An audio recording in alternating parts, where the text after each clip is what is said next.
মজুমদারকে আমি নিজে ভোট দিছি, আমার ভোট নাই কেন? বাকের মজুমদার জিরো ভোট কেন পায়? অমর 21 হলে কিভাবে করে আসলে যে ব্যালট ছিল তাদের কর্তৃক আগে থেকে ভরাট করে সেগুলোকে পূরণ করে আপনার যে বাক্স সে বাক্সতে ভর্তি করার কর্মকাণ্ড সম্পাদিত হয়েছে। যে আগে থেকে ব্যালট বাক্স পুড়িয়ে রাখা হয়েছে, ভোট কারচুপির প্রতিযোগিতা, নোংরা প্রতিযোগিতা তারা করেছে, করার কারণে আজকে দেখি তোমরা আস্থা রাখো। স্যার শেখ হাসিনা কি আপনাকে ছাড়িয়ে গেছেন? আমি মজা নিয়ে বলছি না স্যার, আমি অত্যন্ত সিরিয়াসের সাথে বলছি। ডাকসু নির্বাচনের পর আতঙ্কের ছায়া কি হচ্ছে ঢাকা বিশ্ববিদ্যালয়ে। স্বাগতম জানাই আপনাদের নিউজ নাও 24 এর পক্ষ থেকে। আজকের আলোচনার বিষয় ঢাকা বিশ্ববিদ্যালয়ে বহুল প্রতীক্ষিত ডাকসু নির্বাচন শেষ হলেও কেন শিক্ষার্থীদের মাঝে দেখা দিয়েছে চরম আতঙ্ক। সাথে থাকুন, বিস্তারিত জানুন।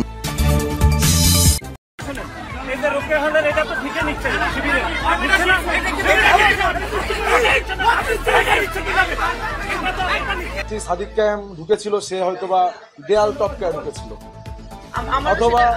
অথবা জিনের মতন করেছে ওইখানে আবির্ভূত হয়েছে। এই নির্বাচনী পরিবেশ তো অনেক উৎসব মুখর, ভালো লাগছে আসলে। এটা আপনার জীবনে প্রথম ভোট? জি জি, প্রথম ভোট। আরে আচ্ছা, প্রথম ভোট কিনা ভোট দিতে কেমন লাগছে আর সব সেন্টার মধ্যে কেমন উৎসাহ দেখছেন? ডাকসু নির্বাচন করে মেকআপ কতটা উৎসাহ? জি, এটা হচ্ছে লাইফের ফার্স্ট টাইম ভোট, অনেক বেশি এক্সাইটমেন্ট। কালকে সারা রাত ঘুমানো হয় নাই, সবাই মিলে ডিসাইড করা হয়েছে কাকে কাকে ভোট দেওয়া হবে।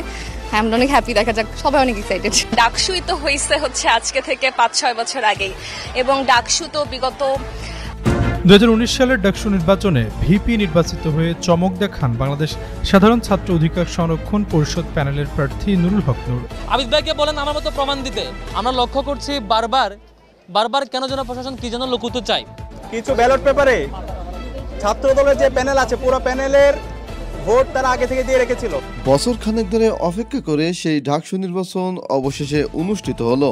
ক্যাম্পাস জুড়ে ছিল উৎসব মুখর পরিবেশ। তবে ভোটগ্রহণ শেষ হওয়ার পরপরই চিত্রটা বদলে যেতে শুরু করে। বিভিন্ন হলে ঘটেছে সহিংসতা, কিছু সংগঠনের বিরুদ্ধে উঠেছে হুমকি ধামকির অভিযোগ। বহু শিক্ষার্থী অভিযোগ করেছেন নির্বাচনের ফলাফল প্রত্যাশার বাইরে এসেছে। অনেকে বলছেন নির্বাচন নাকি প্রভাব খাটানো হয়েছে।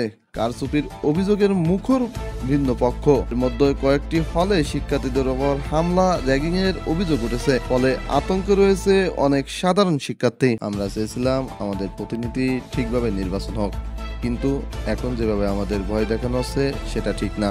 বিশ্ববিদ্যালয়ের প্রশাসন বলছে পরিস্থিতি নিয়ন্ত্রণে রয়েছে এবং যে কোনো সহিংসতার ঘটনায় নেওয়া হবে কঠোর ব্যবস্থা। তবে শিক্ষার্থীদের অনেকে বলছেন শুধু আশ্বাস নয়, প্রয়োজন দৃশ্যমান পদক্ষেপ। ঢাকা বিশ্ববিদ্যালয়ের মতো একটি ঐতিহ্যবাহী প্রতিষ্ঠানের এমন আতঙ্কজনক পরিস্থিতি সত্যিই দুঃখজনক। আমরা আশা করি সকল পক্ষ দায়িত্বশীল আচরণ করবে এবং ক্যাম্পাসে ফিরে আসবে শান্তিপূর্ণ পরিবেশ। প্রিয় দর্শক, আপনি কি ভাবছেন এই নির্বাচন নিয়ে? আপনার মতামত কমেন্টে জানাতে ভুলবেন না। এমন আরো আপডেট পেতে সাবস্ক্রাইব করুন আমাদের চ্যানেল। ধন্যবাদ।